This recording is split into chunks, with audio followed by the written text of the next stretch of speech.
Tens of thousands of people are heading to Miami this weekend for what's being called the largest cryptocurrency conference in history. Cryptocurrency exchanges. Bitcoin, the digital currency created a dozen years ago as an alternative to cash, is exploding in value. But first to our top story, crypto's dancing across the stream. We're diving into the crypto craze. Welcome back to the second episode in our three-part exploration of cryptocurrency. Now that you have a basic understanding of what crypto is, it begs the question, what makes it so special?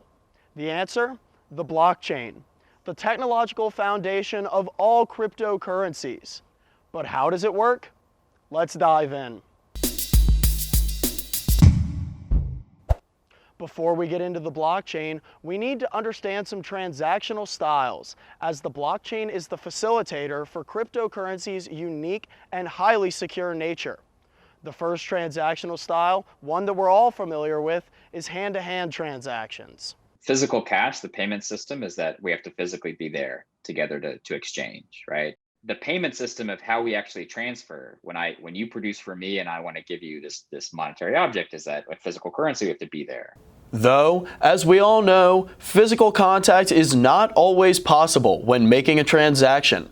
This is where the banks and the centralized ledger system come into play. For bank deposits, the payment system is centralized. It's still a ledger, so it's a ledger of who owes what, but we trust the banking system, banks, which is like a third party, to operate that, which means, they're the only ones that have access to write on the official ledger, on the official database, how much, deposits I have.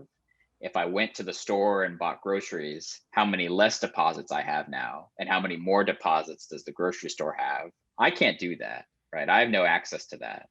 But when I swipe my debit card, that sends a message to my bank to say, hey, bank, you have access to my ledger, transfer funds to someone else. However, as noted, the central ledger system requires a middleman or a bank in order to access your funds. The blockchain acts as the solution to this issue by allowing for a decentralized ledger system.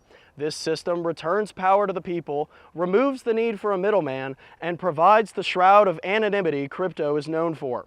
While new in the information era, this style of bookkeeping has deep historical roots. I think putting it in a historical context, there is something called double entry bookkeeping, which I see as like the predecessor. Some would quote the Venetians as inventing it back in like the Renaissance.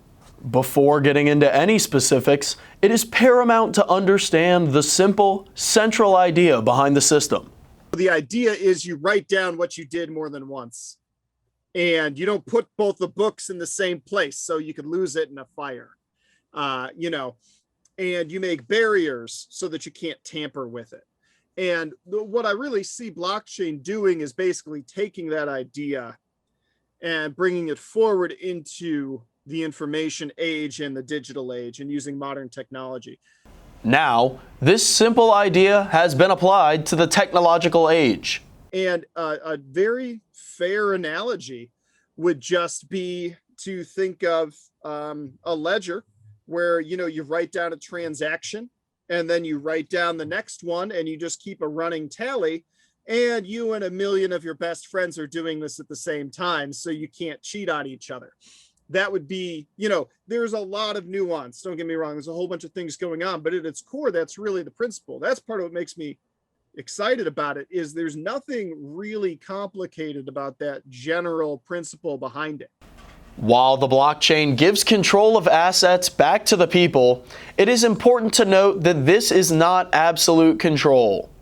Now, take Bitcoin as an example, you still don't have absolute control.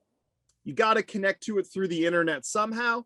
And for me, Comcast, they could just cut my internet connection and I can't touch my Bitcoins. So it's not absolute.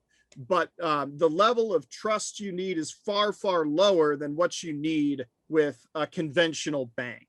However, it does remove the middleman of banks and allows anyone with internet connection to directly access their funds. This provides more widespread financial access to people around the world. But what are their utility and what's in store for the future of cryptocurrency? To find out more, make sure to tune into the third and final edition of our exploration on crypto. I'm William Foshee, WUVA.